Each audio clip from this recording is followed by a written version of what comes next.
Hi students, welcome to toppers institute. నా పేరు వెంకట్ ప్రసాద్. నేను అర్థమెటిక్స్, రీజనింగ్ మరియు ప్యూర్ మ్యాథ్స్ ఫ్యాకల్టీని. మనం ఈ సెషన్లో ఎస్ఐ కానిస్టేబుల్లో గత పోటీ పరీక్షల్లో వచ్చినటువంటి అర్థమెటిక్స్లోని కాంప్లికేటెడ్ క్వశ్చన్స్ డిస్కస్ చేస్తాం. ఆ కాంప్లికేటెడ్ క్వశ్చన్స్ అన్నీ కూడా పుస్తక రూపంలో విద్యార్థులకు ఫ్రీగా పంచడం జరిగింది టాపర్స్ ఇన్స్టిట్యూషన్ తరఫున. వాటికి సంబంధించినటువంటి పీడిఎఫ్ ఫైలు మీకు డిస్క్రిప్షన్లో లింక్ ఇచ్చాను. ఒకసారి ఆ లింక్లో నుంచి క్వశ్చన్ పేపర్లు డౌన్లోడ్ చేసుకొని ఆ పుస్తకం పీడిఎఫ్ ఫైల్ను డౌన్లోడ్ చేసుకొని ఆ క్వశ్చన్స్ అన్నీ చూడండి. దాంట్లో ఏమైనా డౌట్స్ ఉన్నా, కొత్త క్వశ్చన్స్ ఏమన్నా మీకు డౌట్స్ ఉన్నా, అంటే గత పోటీ పరీక్షల్లోనే కాదు, వేరే ఎస్ఐ కానిస్టేబుల్లో కాకుండా బ్యాంక్ పిఓస్ కానీ సిడిఎస్ ఎగ్జామినేషన్స్లో దేంట్లో ఏమైనా డౌట్ ఉన్నా నా నెంబర్కి వాట్సాప్ పంపించండి. వాటికి సంబంధించిన ఎక్స్ప్లెనేషన్ నీకు పంపిస్తాను. క్వశ్చన్ కొత్తగాను, డిఫికల్టీగాను, భిన్నంగాను ఉంటే దాని వీడియో రూపంలో మనం డిస్కస్ చేద్దాం. లేదంటే డైరెక్ట్గా వాట్సాప్ మీ నెంబర్కు దాని యొక్క ఆన్సరు, అంటే సింపుల్గా ఎలా చేయాలి, పెద్ద ప్రొసీజర్ లేకుండా 1-2 స్టెప్స్లో ఏ విధంగా చేయాలనేది నేను మీకు సెండ్ చేయడం జరుగుతుంది. సో నా వాట్సాప్ నెంబర్ ఇంతకుముందే నేను మీకు పంపించాను, మళ్ళీ ఒకసారి రాస్తున్నా. 8977133558. ఓకే, 8977133558 ఇది నా నెంబర్. దీనికి వాట్సాప్ చేయండి. నేను క్వశ్చన్ ఏదైనా కానీ సింపుల్గా చేసేటువంటి ప్రయత్నం చేస్తాను. రైట్. సో మళ్ళీ మన సెషన్లోకి వద్దాం. మన సెషన్లో తెలంగాణ ఎస్ఐ 2019 క్వశ్చన్ పేపర్ని మనం డిస్కస్ చేస్తున్నాం. Telangana SI mains paper 2019 mains పేపర్ని డిస్కస్ చేస్తున్నాం. దాంట్లో 15th క్వశ్చన్ ఇంతకుముందు లాస్ట్ వీడియోలో 7వ వీడియోలో చక్రవడ్డీకి సంబంధించిన డిఫరెంట్ కాన్సెప్ట్ను డిస్కస్ చేశాను. 7వ వీడియోలో పార్ట్ 7లో ఒకసారి ఆ వీడియో కూడా చూడండి, మీకు చాలా యూస్ఫుల్గా ఉంటుంది. చాలా కొత్త కాన్సెప్టు, ఎక్కడ పుస్తకాల్లో దొరకనటువంటి కాన్సెప్ట్ను డిస్కస్ చేశాము చాలా సింపుల్గా. దాని తర్వాత నెక్స్ట్ క్వశ్చన్ ఇది.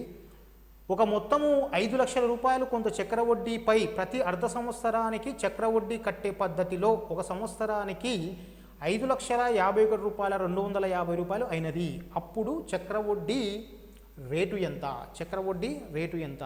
మనం 5 లక్షల రూపాయలని కొంత చక్రవడ్డీ రేటుతో ఒక బ్యాంకులో డిపాజిట్ చేసినాం. ఓకే, 6 నెలలకు ఒకసారి చక్రవడ్డీ లెక్కిస్తారు.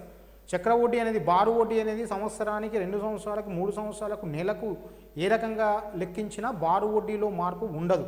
బట్ చక్రవడ్డీ అనేది ఎంత కాలానికి ఒకసారి లెక్కిస్తున్నారు అనేది వెరీ వెరీ ఇంపార్టెంట్. అది 1 సంవత్సరానికి ఒకసారా, 6 నెలలకు ఒకసారా, 3 నెలలకు ఒకసారా, 4 నెలలకు ఒకసారా, 2 సంవత్సరాలకు ఒకసారా అనేది చాలా ఇంపార్టెంట్. దాన్ని చక్రవడ్డీ లెక్కలు చేస్తున్నప్పుడు కాంపౌండ్ ఇంట్రెస్ట్ అనేది ఎన్ని నెలలకు ఒకసారి, ఎంత కాలానికి ఒకసారి లెక్కిస్తున్నారు అనేది దృష్టిలో పెట్టుకొని చక్రవడ్డీ లెక్కల్ని చేయాలి. రైట్. ఈ లెక్కలో ఇంగ్లీష్లో ఒకసారి చూద్దాం. A sum of 5 lakhs rupees amounts to 5,51,250 rupees at a certain rate of compound interest if the interest being half yearly. Then find the rate of compound interest. Okay, a sum 5 lakhs rupees amounts to 5,51,250 rupees in 1 year. In 1 year, if the interest being compounded half yearly, then what is the rate of compound interest per annum? సంవత్సరానికి చక్రవడ్డీ rate ఎంత? చక్రవడ్డీ rate ఎంత అంటాడు సింపుల్గా. చక్రవడ్డీ rate ఎంత అనేది ఆ సంవత్సరానికి లెక్కేసి చెప్పాలి. ఆయన చెప్పినా చెప్పకపోయినా, మీకు ప్రశ్నలో ఆయన ఇచ్చినా ఇవ్వకపోయినా చక్రవడ్డీ రేటు సంవత్సరానికి కాకుండా ఏం మెన్షన్ చేయకపోతే సంవత్సరానికి తీసుకోవాలి, మెన్షన్ చేస్తే మెన్షన్ చేసిన ప్రకారం తీసుకోవాలి. ఇక్కడ చక్రవడ్డీ రేటు ఎంత అంటే సంవత్సరానికి అని అర్థం చేసుకోవాలి. సో ఇది మనకు మొత్తం ఇచ్చాడు 5 లక్షల రూపాయలు, అసలు ఇచ్చాడు 5 లక్షల రూపాయలు, మొత్తం 5,51,250 రూపాయలు. మరి కాలం 1 సంవత్సరం ఇచ్చాడు, అయితే మీకు వడ్డీ రేటు అడుగుతున్నాడు. ఈ క్వశ్చన్ని మనము ఎలా చేస్తాం? సో చక్రవడ్డీ మొత్తానికి సూత్రం ఏంటంటే A is equal to P into 1 plus R/100 whole power of t. ఇది చక్రవడ్డీ మొత్తానికి సూత్రం. A is equal to P into 1 plus R/100 whole power of t. A అంటే మొత్తం, అసలు ప్లస్ వడ్డీ, P అంటే అసలు, R అంటే వడ్డీ రేటు, T అంటే కాలం. సో దీన్ని కొంచెం మాడిఫై చేస్తే P వచ్చేస్తాయి A/P. A/P ఈజ్ ఈక్వల్, దీన్ని కాసాకు కడితే 100 వస్తుంది. So 100 plus R whole power of T. Right, ఇది కాన్సెప్ట్. P అంటే ఎంత? అసలు, P అసలు, A అంటే అసలు ప్లస్ వడ్డీ. పి అసలు 100, ఏ అంటే 100 ప్లస్ 6, ఇది అసలు ఇది ప్లస్ వడ్డీ. దీన్ని మనం దృష్టిలో పెట్టుకోవాలి. దీ కాన్సెప్ట్ తోటి మనం ఒక స్టెప్లో ఆన్సర్ వేసేస్తాం. చూడండి ఒకసారి, ఇప్పుడు మనకు ఇచ్చినటువంటి ప్రశ్నను సింపుల్గా ఈ కాన్సెప్ట్తో చేద్దాం. So A by P is equal, A అంటే మొత్తం 5,51,250 రూపాయలు మొత్తం. అసలు ఎంత? 5 లక్షల రూపాయలు. దీన్ని సింప్లిఫై చేయాలి. 5 లక్షల రూపాయలు. ఓకే, మొత్తం 5,51,250 రూపాయలు మొత్తం అయింది. అసలు 5 లక్షల రూపాయలు. So 0 cancel. సో 5తో పోతే ఇక్కడ 0 ఉంది, ఇక్కడ 5 ఉంది కాబట్టి లాస్ట్ డిజిట్ 0 లేదా 5 ఉంటే మనకు 5తో పోతుంది. మనం కొట్టేస్తే 5 1ల 5 10ల 5 1ల తీసుకోవద్దు. 5 1ల పోయింది, 51 లెక్కలోకి తీసుకోవాలి. 5 గుణిజం 5తో కొట్టేసినప్పుడు 5 గుణిజం ఉండి పక్కన వేరే ఉంటే ఆ డిజిట్ని కూడా కలుపుకొని ఆలోచన చేయాలి. 5తో కొట్టేస్తే 5 గుణిజం ఉంటే పక్క విలువ కలుపుకోవాలి. 6తో కొట్టేసినప్పుడు 6 గుణిజం ఉంటే పక్క విలువను కలుపుకోవాలి. దేంతో కొట్టేస్తావో దాని యొక్క గుణిజం ఉంటే పక్కదాన్ని కూడా లెక్కలోకి తీసుకొని కొట్టేయాలి, దృష్టిలో పెట్టుకొని. సో 5 1ల 5 10ల 12 మిగిలింది, 5 2ల 10, 2 మిగిలింది 5, 5 5ల బై, మళ్ళీ ఇక్కడ 5తో కొట్టేస్తే 5 1ల మొత్తం 4 0. 11,025 బై 10,000. 10,000 అంటే ఇక్కడ పవర్ మనకు ఫార్ములా ఏంటి? A by P is equal 100 plus R by 100 whole power of T. Right, ఇది టీ అంటే ఇక్కడ కాలం. ఇక్కడ కాలం మీకు 1 ఇయర్ ఇచ్చాడు అంటే పవర్ 1 రావాలని కాదు అర్థం. అక్కడ compounded half yearly for 1 year. Compounded 6 నెలలకు ఒకసారి వడ్డీ చెల్లిస్తున్నాము ఒక సంవత్సరానికి. అంటే మీరు వడ్డీ ఎన్నిసార్లు చెల్లిస్తున్నారు? 2 సార్లు చెల్లిస్తున్నారు. ఎక్కడ సార్ మనకు టైము 1 ఇయర్ ఇచ్చాడు కదా అంటే 1 ఇయర్ అయిన సమయం ఇచ్చినప్పటికీ మనం 6 నెలలకు ఒకసారి వడ్డీ లెక్కేస్తున్నాం. 6 నెలలు ప్లస్ 6 నెలలు, 6 నెలలకు లెక్కేసి మళ్ళీ అయిన మొత్తం మీద మళ్ళీ 6 నెలలకు లెక్కేస్తున్నాం. క్యూములేటివ్గా లెక్కేస్తున్నాం కాబట్టి ఒక సంవత్సరము, బట్ హాఫ్ ఇయర్లో ఒకసారి కాబట్టి పవర్ 2 రావాలి. ఇక్కడ పవర్ ఎంత రావాలి? 2 రావాలి. దాన్ని దృష్టిలో పెట్టుకోండి. మరి పవర్ 2 రావాలి అంటే దీన్ని మనం ఏం రాస్తాం? 11,025 బై 10,000. 10,000 అంటే మన అందరికీ తెలిసిందే 100 స్క్వేర్. 11,025 ఏం చేస్తాం? 105 స్క్వేర్. ఇక్కడ పవర్ వర్గం లెక్కలోకి తీసుకోవడం ఇంపార్టెంట్, చూడండి. Okay, 110 105 by 100 whole square. ఇప్పుడు చెప్పండి, అసలు ఎంత? 100 రూపాయలు. మొత్తం ఎంత? 105. 100 రూపాయలు ఇన్వెస్ట్ చేస్తే నీకు 105 రూపాయలు వచ్చింది. 100 రూపాయలు ఇన్వెస్ట్ చేస్తే 105 రూపాయలు వచ్చింది అంటే వడ్డీ ఎంత పడ్డది? 5% పడ్డది. వడ్డీ 5% పడ్డది. ఎన్ని రోజులకు? 1 ఇయర్కి కాదు, 6 నెలలకు. ఓకేనా? ఎందుకంటే మనం ఇలా క్యాలిక్యులేట్ చేసింది హాఫ్ ఇయర్లకు ఒకసారి. అంటే ఈ వడ్డీ రేటు 5% వడ్డీ రేటు ఎన్ని రోజులకు అంటే 6 నెలలకు. మనం ఏం చేయాలి? చక్ర వడ్డీ రేటు ఎంత? చక్ర వడ్డీ రేటు ఎంత అంటే ఆయన అడిగినా అడగకపోయినా మనం 1 ఇయర్కు లెక్కేసి చెప్పాలి. సో 6 నెలలకు 5% అయితే మరి సంవత్సరానికి ఎంత అంటే 10%. 5% ప్లస్ 5% 10%. మీకు ఆప్షన్లో 5% కూడా ఇవ్వచ్చు. మీకు 5% వచ్చినప్పుడే మనం 5% టిక్ చేస్తాం. పొరపాటు అది. 6 నెలలకు ఓసారి వడ్డీ చెల్లింపు పద్ధతిలో ఒక సంవత్సరానికి కాబట్టి 6 నెలలకు 5% అయితే 5 రెట్ల 10%. ఇది కాన్సెప్టు. సో వడ్డీ రేటు ఎంత అంటే 10%. సింపుల్గా ఏమీ చేయలేదు, మనం మొత్తము బై అసలు చేసుకున్నాము, క్యాన్సిలేషన్ చేసి దాని పవర్ 2 రాసినాం. పవర్ 2 ఎందుకు రాసినాము అయ్యా అంటే మనకు వడ్డీ చెల్లింపు పద్ధతి 6 నెలలకు ఒకసారి, సంవత్సరానికి కాబట్టి 2 సార్లు.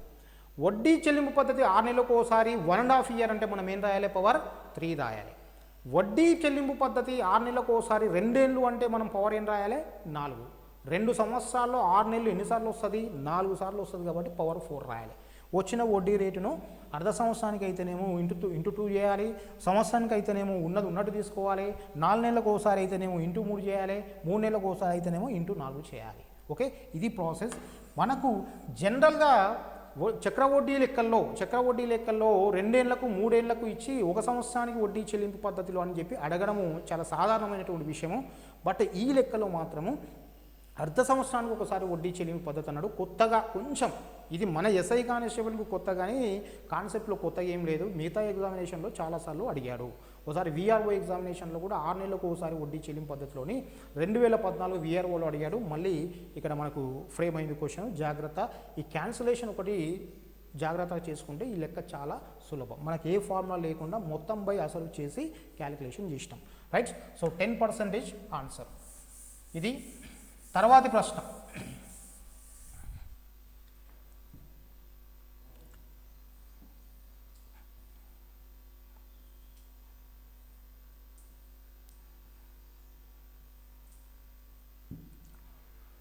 సో నెక్స్ట్ ప్రశ్న ఇక్కడ 16th క్వశ్చన్ చూసుకోండి ఒకసారి. ఒక వ్యక్తి 3 వేర్వేరు స్కీములు ఏ, బి మరియు సిలలో వరుసగా సామాన్య వడ్డీ రేటు 8%, 10% మరియు 12%లతో పెట్టుబడి పెట్టినాడు. స్కీమ్ సిలో పెట్టిన డబ్బు స్కీమ్ ఏలో పెట్టిన డబ్బులో 225%తో సమానము మరియు స్కీమ్ బిలో పెట్టిన డబ్బులో 90%తో సమానం.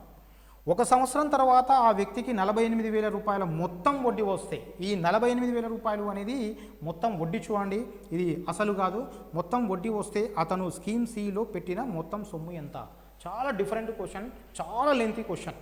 ప్రొసీజర్ ఏందనేది మనం ఒకసారి చూద్దాం. దీన్ని ఇంకా కొంచెం తక్కువ అంటే క్యాలిక్యులేషన్ తక్కువ చేసి ఏ విధంగా అడుగుతాడు అనేది డిస్కస్ చేస్తాం. మరి మనము వితౌట్ ప్రొసీజర్ సింపుల్గా ఒక స్టెప్లో ఎలా చేయాలో కూడా మాట్లాడదాం. ఇది మన ఆర్ఎస్ఆర్ పుస్తకంలో ఒకే ఒక ప్రశ్న ఉంది, అది యాజ్ ఇట్ ఈస్గా ఇచ్చాడు. ఎక్కడ కూడా ఏ పుస్తకాల్లో కూడా ఈ లెక్క మనకు కనిపించలేదు. అక్కడక్కడ ఉన్నప్పటికీ దీని మీద పెద్ద కాన్సెప్ట్గా ఈ కాన్సెప్ట్ మీద పెద్ద లెక్కలు ఎక్కడ లేవు. ఏ పుస్తకంలో అయినా 1 or 2 క్వశ్చన్స్ ఉన్నాయి. సో ఈ క్వశ్చన్ మనం చూద్దాం. ఓకే, మళ్ళీ ఒకసారి క్వశ్చన్ చూడండి. ఒక వ్యక్తి 3 వేర్వేరు స్కీముల్లో ఏబిసి అనేటువంటి 3 స్కీముల్లో కొంత పెట్టుబడి పెట్టాడు. కొంత సొమ్మును దాంట్లో ఇంత 3 స్కీమ్స్లో పెట్టుబడి పెట్టాడు, లేదా 3 వ్యాపారాల్లో పెట్టుబడి పెట్టాడు. మొదటి దాన్ని 8%, రెండవ దాన్ని 10%, మూడవ దాన్ని 12% వడ్డీ రేటుతో పెట్టాడు. మరి ఏబీసీలో దేంట్లో ఎంత పెట్టుబడి పెట్టారు అనేది అమౌంట్లో ఇవ్వట్లేదు. అమౌంట్లో ఇస్తే సమస్యనే లేదు. అమౌంట్లో ఇవ్వకుండా పర్సంటేజ్తో కంపేర్ చేసి చెప్పాడు. ఓకే, స్కీమ్ సిలో పెట్టిన డబ్బు స్కీమ్ ఏలో పెట్టిన డబ్బులో 225%. స్కీమ్ సిలో పెట్టినటువంటి డబ్బు స్కీమ్ ఏలో పెట్టినటువంటి డబ్బుతో పోలిస్తే 220%. అదే స్కీమ్ సిలో పెట్టినటువంటి డబ్బు స్కీమ్ బిలో పెట్టిన డబ్బులో 90%. ఇక్కడ ప్రశ్న చూసుకోండి, మళ్ళొకసారి సి యొక్క పెట్టుబడిని ఏతో పోలుస్తున్నాడు, అదే సి పెట్టుబడిని బితో పోలుస్తున్నాడు. పోలికలు కూడా రకరకాలుగా ఉంటాయి. ఏను బితో పోలుస్తాడు, బిను సితో పోలుస్తాడు. ఓకే, లేదా ఏను బితో పోలుస్తాడు, మళ్ళీ ఏనే సితో పోలుస్తాడు. ఇక్కడ అదే జరిగింది. సి పెట్టుబడిని ఏతో పోల్చాడు, అదే సి పెట్టుబడిని బితో పోల్చాడు. స్కీమ్ సిలో పెట్టినటువంటి డబ్బు స్కీమ్ ఏలో పెట్టిన డబ్బులో 220%తో సమానం, స్కీమ్ బిలో పెట్టిన డబ్బులో 90%తో సమానం. 1 సంవత్సరం మొత్తానికి ఆయనకు 48,000 రూపాయల వడ్డీ వస్తే, మొత్తం 3 స్కీముల్లో కలిపి 48,000 రూపాయల వడ్డీ వస్తే సిలో పెట్టినటువంటి పెట్టుబడి మొత్తం ఎంత, పెట్టినటువంటి ఇన్వెస్ట్మెంట్ మొత్తం అంటే అసలు ఎంత అని చెప్పి ప్రశ్న. ఇంగ్లీష్లో ఒకసారి చూడండి. A man invested some amount in 3 schemes A, B and C with simple interest, with rate of interest 8%, 10% and 12% respectively. The amount which is invested in scheme C is equal to 225% of amount which is invested in scheme A and 90% of amount in scheme B. At the end of the 1 year, the man gets 48,000 rupees of simple interest on 3 schemes. What is the amount which is invested in scheme C? Right, ఇది question. మరి దీనిని ముందుగా మనం ఎలా చేస్తాం, చాలా lengthy procedure ఇది, కొంచెం జాగ్రత్తగా గమనించాలి. రైట్, స్కీమ్ సిలో పెట్టినటువంటి పెట్టుబడిని ఆయన ఏ, బిలతో పోల్చాడు. స్కీమ్ సిలో 100 రూపీస్ పెట్టుబడి పెడితే స్కీమ్ ఏలో అది 225 రూపాయలకు సమానం, స్కీమ్ బిలో 90 రూపాయలకు సమానం. ఇది స్కీమ్ సిలో 100 రూపాయలు పెట్టుబడి పెట్టినని మనం అనుకుంటే అది ఏ పెట్టుబడికి 225 రూపాయలకు, బి పెట్టుబడికి 90కి సమానం. Right, so 100 rupees. దీన్ని సింప్లిఫై చేయాలి. సింప్లిఫై చేసి A:B:C ఫైండ్ అవుట్ చేస్తాం. కొట్టేస్తే 5 20ల, నెక్స్ట్ 5 4ల, 5 5ల, నెక్స్ట్ 5 18ల. రైట్, ఇది. So A:B:C. ఏ ఇక్కడ మనం రెసిప్రోకల్ తీసుకోవాలి, ఎందుకంటే A:= ఉన్నది మనం ఇష్యూలోకి మార్చాం కాబట్టి ఏ విలువ 1/45, బి విలువ 1/18, సి విలువ 1/20. రైట్, దీన్ని సింప్లిఫై చేయాలి. So A:B:C. ఏ విలువ 1/45, బి విలువ 1/18, సి విలువ 1/20. మీకు ఏ విలువ కావాలి అంటే ఏ విలువలో ఉన్నటువంటి లవాన్ని మిగతా హారాలను మల్టిప్లై చేయాలి. ఏ విలువ కావాలంటే ఏ విలువలో ఉన్నటువంటి లవాన్ని మిగతా హారాలని మల్టిప్లై చేయాలి. బి విలువ కావాలంటే బిలో ఉన్నటువంటి లవాన్ని మిగతా హారాలను మల్టిప్లై చేయాలి. సి విలువ కావాలంటే సి విలువలో ఉన్నటువంటి లవాన్ని మిగతా హారాలను మల్టిప్లై చేయాలి. ఇది మనం నిష్పత్తి అనుపాతం వీడియో చేశాను, ఆ వీడియో కూడా మీకు డిస్క్రిప్షన్లో ఇచ్చాను. ఈ చిన్న చిన్న క్యాలిక్యులేషన్స్ నిష్పత్తి అనుపాతము, పర్సంటేజు, బారు వడ్డీ, లాభ నష్టాలు, dice, clocks, okay, counting diagram, అట్లా డైలీ టెస్ట్లు మనం 10 కండక్ట్ చేసుకొని వాటి ఎక్స్ప్లెనేషన్ ఇచ్చాను మీకు. ఆ వీడియోలన్నీ కూడా, ఆ లింక్స్ అన్నీ కూడా మీకు డిస్క్రిప్షన్లో ఇచ్చాను, ఒకసారి చూసుకోండి. రైట్. సో ఫస్ట్ ఏ విలువ 1 × 18 × 20, 1 × 18 18, 18 20s 360. నెక్స్ట్ బి విలువ కావాలంటే 45 × 1 × 20, 45 1 45, 45 2 90, పక్కన 0. నెక్స్ట్ సి విలువ కావాలంటే 45 × 18 × 1, 18 × 1 18, 45 × 18, 18 5s 90, 18 4s 720, ఓకే, 72. మొత్తం ఎంత? 8 10. సో క్యాన్సల్ చేస్తే 0 0 0 క్యాన్సల్ అవుతుంది. 9 4ల 9, 10ల 9 9ల. రైట్. సో ఇది ప్రశ్న. సో A:B:C, ABC 3 స్కీములలో పెట్టుబడి పెట్టినటువంటి పెట్టుబడుల నిష్పత్తి 4:10:9. మీకు డైరెక్ట్గా ఇది కూడా ఇవ్వచ్చు, ఇంత ప్రాసెస్ లేకుండా, పర్సంటేజ్లో కంపేర్ చేయకుండా ఇది కూడా ఇవ్వచ్చు నిష్పత్తిలో. ఒక వ్యక్తి 3 స్కీములు ఏబిసిలలో పెట్టినటువంటి పెట్టుబడుల నిష్పత్తి వరుసగా 4:10:9 అని కూడా చెప్పవచ్చు. అంటే పెట్టుబడులని అమౌంట్లో ఇవ్వచ్చు, శాతాలలో ఇవ్వచ్చు, నిష్పత్తిలో కూడా ఇవ్వచ్చు. ఎలా అయినా క్వశ్చన్ ఫ్రేమ్ చేయొచ్చు. కొంచెం క్యాలిక్యులేషన్ తగ్గించాలనుకున్నప్పుడు డైరెక్ట్గా ఇది ఇస్తాం. Okay, right. ఇక్కడ నుంచి మళ్ళీ పెట్టుబడుల నిష్పత్తి వచ్చింది. మళ్ళీ ఏ యొక్క పెట్టుబడి, ఓకే, 8%. ఏ పెట్టుబడి, ఏ స్కీమ్ను పెట్టినటువంటి పెట్టుబడి లాభశాతం లేదా వడ్డీ రేటు 8%, ఇది 10%, ఇదేంటి 12%. దీన్ని మల్టిప్లై చేయాలి వడ్డీ రేట్లతోటి లేదా లాభశాతాలతోటి మల్టిప్లై చేయాలి. 8 9 32, 10 10 100, 12 9 108. ఓకే, కొట్టేస్తే 4తో కొట్టేస్తే 4 4తో కొట్టేస్తే 4 8ల 4 25ల 4 27ల. ఇది వచ్చినటువంటి లాభాల నిష్పత్తి. ఇదేందయ్యా? పెట్టుబడుల నిష్పత్తి. ఇదేంటి? పెట్టుబడుల నిష్పత్తి. ఇదేంటి? వడ్డీ శాతాలు. పెట్టుబడులను వడ్డీ శాతాలతో మల్టిప్లై చేస్తే వచ్చేది లాభాల నిష్పత్తి. అంటే మొత్తం 48,000 రూపాయల మొత్తం లాభం వచ్చింది. మొత్తం 48,000 రూపాయల లాభం వస్తే దాంట్లో ఏకి 8 భాగాలు, బికి 25 భాగాలు, సికి 27 భాగాలు ఇవ్వాలి. మీకేం కావాలి అంటే సి యొక్క లాభాన్ని లెక్కేసుకోండి. మొత్తం 25 + 8 33 + 27 60 భాగాలు. 60 భాగాల్లో సికి 27 భాగాలు ఇంటూ 48,000 రూపాయలు. Okay, 0 0 cancel, 6 ఎక్కం 6 8ల. సో 27 × 800 మల్టిప్లై చేస్తే 8 ఏళ్ళ 56, 8 2 16 + 5 11, 21,600 రూపీస్.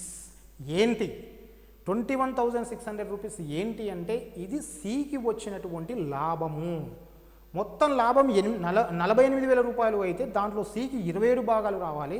దాంట్లో సికి వచ్చినటువంటి లాభం ఎంత? 21,600 రూపీస్. ఇది కానీ మనకు అడుగుతున్నది ఏంది?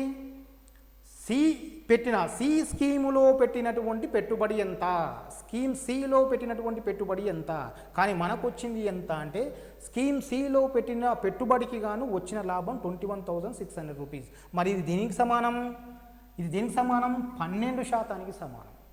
ఇది 12% సమానం. ఇది 12% 21,600 అయితే మీకేం కావాలి? 100% అసలు స్కీమ్ సిలో పెట్టినటువంటి అసలు ఎంత. కాబట్టి ఈ 21,600 రూపీస్ని మీరేం చేయాలి? 12% అనుకుంటే మీకు కావాల్సింది ఏంటి? 100%. 12% 21,600 అయితే 100% ఎంత? దాన్ని 100/12 చేస్తే ఆన్సర్ వచ్చేస్తుంది. రైట్.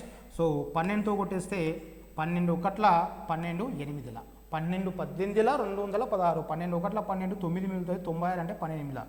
సో 18, ఇక్కడ 2 సున్నాలు, అక్కడ 2 సున్నాలు, మొత్తం 4 సున్నాలు. ఇది స్కీమ్ సిలో పెట్టినటువంటి పెట్టుబడి 1,80,000 రూపాయలు. రైట్. ఇది ప్రాసెస్, చాలా లెంతీ ప్రాసెస్ ఇది. ఓకే, మళ్ళీ ఒకసారి చూసుకోండి, మళ్ళీ ఒకసారి క్వశ్చన్ని. Okay right. సో సి పెట్టినటువంటి పెట్టుబడి ఏ పెట్టుబడికి 220% సమానం, బి పెట్టుబడికి 90% సమానం. దీంట్లో మనకు 100 into C is equal 225 into A is equal 90 into B. దీన్ని సింప్లిఫై చేసి మనం A is to B is to C find out చేస్తాం. సో కొట్టేస్తే 5 20ల 5 40ల 5 18ల A is to B is to C is equal A అంటే 1/45, B అంటే 1/18, సి అంటే 1/20. ఏబిసిల మధ్యన ఈక్వాలిటీ ఉన్నప్పుడు A is to B is to C కావాలంటే రెసిప్రోకల్ తీసుకొని విలోమాలు తీసుకొని సింప్లిఫై చేస్తే ఆన్సర్ వస్తుంది. సింప్లిఫికేషన్ మెథడ్ కూడా చెప్పాను. ఏది కావాలనో దాని యొక్క లవము మిగతా హారాలు ఎన్ని ఉన్నాయి, 3 ఉన్నాయి, 4 ఉన్నాయి, 5 ఉన్నాయి, 10 ఉన్నాయి, ఆ హారాలు మొత్తం మల్టిప్లై చేయాలి. ఏది కావాలో దాని 11తో మల్టిప్లై చేయాలి. మల్టిప్లై చేస్తే మీకు ఏబిసి పెట్టుబడుల నిష్పత్తి వస్తుంది. పెట్టుబడుల నిష్పత్తే మీకు ప్రశ్న ఇవ్వచ్చు. ఒక వ్యక్తి ఏబిసి అనేటువంటి 3 స్కీములలో పెట్టినటువంటి పెట్టుబడుల నిష్పత్తి 4:10:9. A man invested in 3 schemes ABC, okay, of the capitals in the ratio 4:10:9 respectively, with rate of interest 8%, 10%, 12% అని చెప్పి కూడా అలా కూడా ఇవ్వచ్చు. ఓకే, మనకు పెట్టుబడుల నిష్పత్తి ఇవ్వచ్చు, శాతాల్లో పోల్చవచ్చు, మన నిష్పత్తిలోకి మార్చుకుంటాం. లాభాల శాతాలు లేదా వడ్డీ శాతాలతో మల్టిప్లై చేస్తే మీకు వడ్డీల నిష్పత్తి వస్తుంది. సో వడ్డీల నిష్పత్తి ఏమొచ్చింది మీకు అంటే 8:25:27. Okay right. 27/60 ఇంటూ 48,000 చేస్తే మీకు సి యొక్క లాభం వస్తుంది 21,600. ఇది సి యొక్క లాభం, సికి వచ్చినటువంటి లాభం వడ్డీ, లేకపోతే వడ్డీ ఎట్లయినా చెప్పొచ్చు వడ్డీ. ఆ వడ్డీ దేనికి సమానం అంటే 12%, 12%కి సమానం. అసలు విలువ 100% అనుకుంటే, స్కీమ్ సిలో పెట్టినటువంటి పెట్టుబడి 100% అనుకుంటే మనకు వడ్డీ 12%. 12%కి 21,600 అయితే 100% ఎంత? సో ఆ విలువను 100/12 చేస్తే నీకు కావాల్సిన ఆన్సర్ 1,80,000 రూపీస్ వస్తుంది. ఇంత ప్రాసెస్ చేయాలంటే కష్టం, క్యాలిక్యులేషన్ స్పీడ్గా ప్రాక్టీస్ చేసిన వాళ్ళు చేయగలుగుతారు. బట్ మనం ఏం చేస్తామంటే ఇక్కడ కాన్సెప్ట్ ప్రకారం ఒక స్టెప్లో మీకు వేస్తారు. ఓకే, కాన్సెప్ట్ ప్రకారం చూడండి ఒకసారి. ఇక్కడ ఇచ్చినటువంటి ప్రశ్న, సో మనం ఆప్షన్ వైజ్గా ఈ క్వశ్చన్ ఏ విధంగా చేస్తాం. సో సింపుల్గా ఏంటంటే మొత్తం సి పెట్టుబడికి వచ్చేటువంటి లాభశాతం ఏంటంటే 12%. సి పెట్టుబడికి వచ్చినటువంటి లాభశాతం 12%. ఓకే, మొత్తం 48,000 రూపాయల మొత్తం వడ్డీ వస్తే దాంట్లో 12% ఎవరిది? సిది.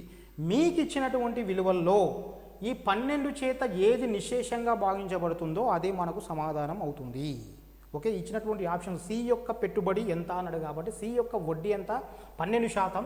దీంట్లో మీకు ఇచ్చిన విలువల్లో 12 చేత ఏది భాగించబడితే అదే మీకు సమాధానం అవుతుంది. రైట్. సో ఒకసారి చూసుకోండి మరి. 1,70,000 రూపాయలు ఇది 12 చేత భాగించబడుతుందా? ఇది 1,70,000 రూపాయలు 12 చేత భాగించబడాలి అంటే మనకేం కావాలంటే 4 చేత మరియు 3 చేత భాగించబడాలి. సో 3 చేత భాగించబడాలి అంటే అంకెల మొత్తం 3 యొక్క గుణిజం కావాలి. 1 + 7 ఎంత? 8 కాబట్టి 3 యొక్క గుణిజం కాదు కాబట్టి ఇది 3 చేత భాగించబడదు. నెక్స్ట్ 1,80,000 రూపాయలు తీసుకుంటే మనకు చివర 4 సున్నాలు ఉంటే అది 4 చేత భాగించబడుతుంది. 12 చేత భాగించబడాలి అంటే 4 చేత మరియు 3 చేత భాగించబడాలి. చివర 2 అంకెలు ఉన్నాయి కాబట్టి 4 చేత భాగించబడుతుంది. అంకెల మొత్తం 1 + 8 9 కాబట్టి అది 3 యొక్క గుణిజం కాబట్టి ఇది మనకు 4 చేత 3 చేత భాగించబడుతుంది కాబట్టి 12 చేత కూడా భాగించబడుతుంది. మనకు కావాల్సిన ఆన్సర్ 1,80,000 రూపాయలు. సో మూడో ఆప్షన్ తీసుకుంటే ఇది కూడా 4 చేత భాగించబడుతుంది. 1 + 9 10, అంకెల మొత్తం 10, 3 చేత భాగించబడదు. సో 12 చేత భాగించబడదు. ఇది కూడా 3 చేత భాగించబడదు. సో ఆన్సర్ మనకి ఏమవుతుంది? ఇది అవుతుంది. ఓకే, ఇది మనకు 12 చేత నిశ్శేషంగా భాగించబడినటువంటి విలువ ఒకటే ఉన్నప్పుడు మనం ఈ విధంగా సింపుల్గా చేయొచ్చు. అన్ని 12 చేత భాగించబడే విలువలు ఉంటే మనము ప్రొసీజర్ ప్రకారం వెళ్ళాల్సిందే, దాంట్లో వేరే ఆప్షన్ లేదు.